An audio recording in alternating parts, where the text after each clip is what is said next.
Halo, selamat pagi anak didik Bapak semuanya. Bagaimana kabar kalian hari ini, Nak? Semoga kalian dalam keadaan sehat.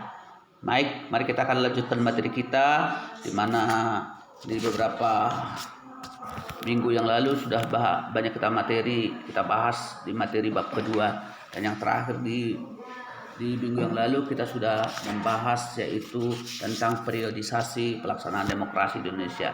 Dan pagi hari ini dan saat ini kita akan membahas dengan materi membangun kehidupan yang demokratis di Indonesia.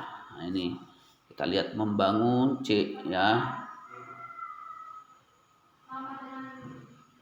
Membangun kehidupan yang demokratis. Kita akan lihat sana pentingnya kehidupan yang demokratis. Pertama, di mana demokratis itu sesuatu yang harus diterapkan di negara demokratis. Mengapa? Karena waktu penting. Jadi pada hakikatnya sebuah negara dapat disebutkan sebagai negara yang demokratis apabila di dalam pemerintahan tersebut rakyat memiliki persamaan di depan hukum, memiliki kesempatan juga untuk berpartisipasi dalam pembuatan keputusan dan memperoleh pendapatan yang layak karena terjadi distribusi pendapatan yang adil serta memiliki kebebasan yang bertanggung jawab. Maka kita uraikan makna masing-masing. Kita lihat pertama di situ persamaan kedudukan di muka hukum. Nah, ini yang pertama. Persamaan kedudukan di muka hukum. Artinya di situ bahwa semua warga negara Indonesia sama kedudukannya di mata hukum.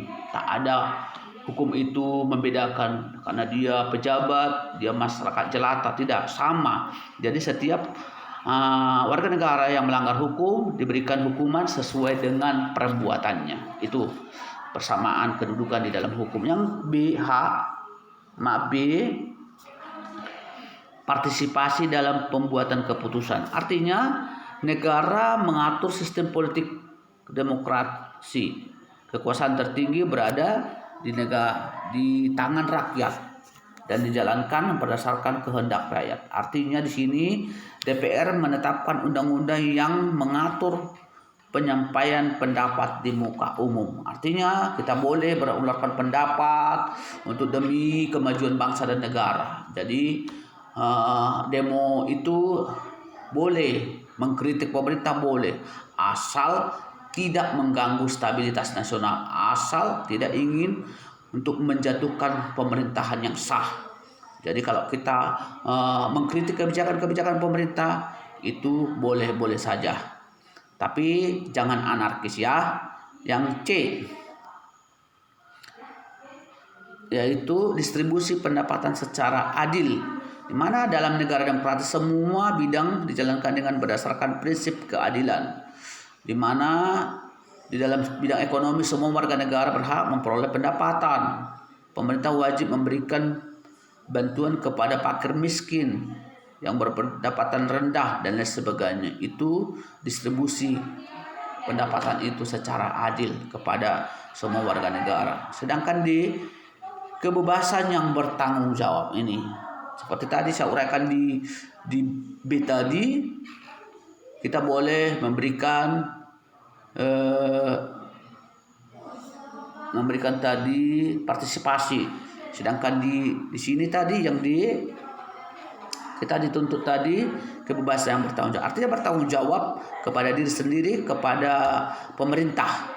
Artinya apa yang kita lakukan itu harus kita harus pertanggungjawabkan, yaitu kebebasan beragama, kebebasan pers, kebebasan mengeluarkan pendapat, kebebasan berkumpul. Kebebasan itu merupakan hak asasi manusia yang dijamin oleh undang-undang. Kita beragama, menjalankan ibadah agama kita bebas, tapi jangan sampai mengganggu kebebasan juga orang lain. Jadi itu semuanya dijamin. Itulah uraian daripada pentingnya kehidupan yang demokratis bagi warga negara Indonesia. Jadi demikian pula halnya dalam kehidupan sehari-hari, di keluarga, di sekolah, maupun di tengah-tengah masyarakat. Kita memiliki kebebasan tersebut, yang boleh kita aplikasikan di dalam kehidupan kita, tetapi harus bertanggung jawab dalam ruang lingkup kehidupan berbangsa dan bernegara. Kita diberikan juga kebebasan mengeluarkan pendapat, kebebasan menjadi anggota partai. Jadi kita harus menjalankan kebebasan itu dengan benar. Berdasarkan diuraian di atas tadi, kehidupan demokratis penting dikembangkan di berbagai kehidupan. Jadi di Indonesia perlu dikembangkan nilai-nilai kebebasan itu, tetapi kebebasan yang bertanggung jawab.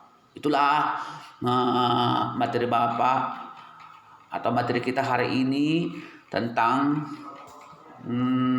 pentingnya kehidupan yang demokratis bagi kita sebagai bangsa dan negara Indonesia. Karena pendiri bangsa Indonesia sudah memilih bahwa negara kita ini adalah negara demokratis. Karena pemimpin kita pun ataupun presiden, wakil presiden, DPR, MPR semuanya dipilih oleh rakyat. Jadi kita juga di dalam sebuah bangsa dan negara ini wajib ikut bertanggung jawab. Demikianlah pertemuan kita hari ini. Adapun tugas yang Bapak berikan untuk kamu kerjakan, nanti antarkan ke sekolah. Coba kamu lihat di situ, boleh kamu lihat. Coba kalian amati, ini. Coba kalian amati.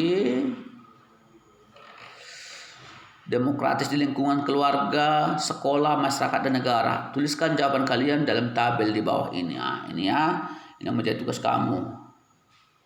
Ini tadi.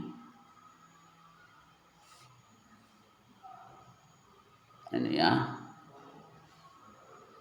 Ini tugas kamu. Kerjakan nanti, antarkan ke sekolah. Sesuai dengan jadwalmu. Lihat di situ karakteristik negara demokratis, persamaan kedudukan di dalam hukum, di tengah-tengah keluarga, sekolah, masyarakat, dan negara, dan sampai selanjutnya. Baiklah, demikian pertemuan kita hari ini. Bapak sudahi dengan ucapan selamat pagi.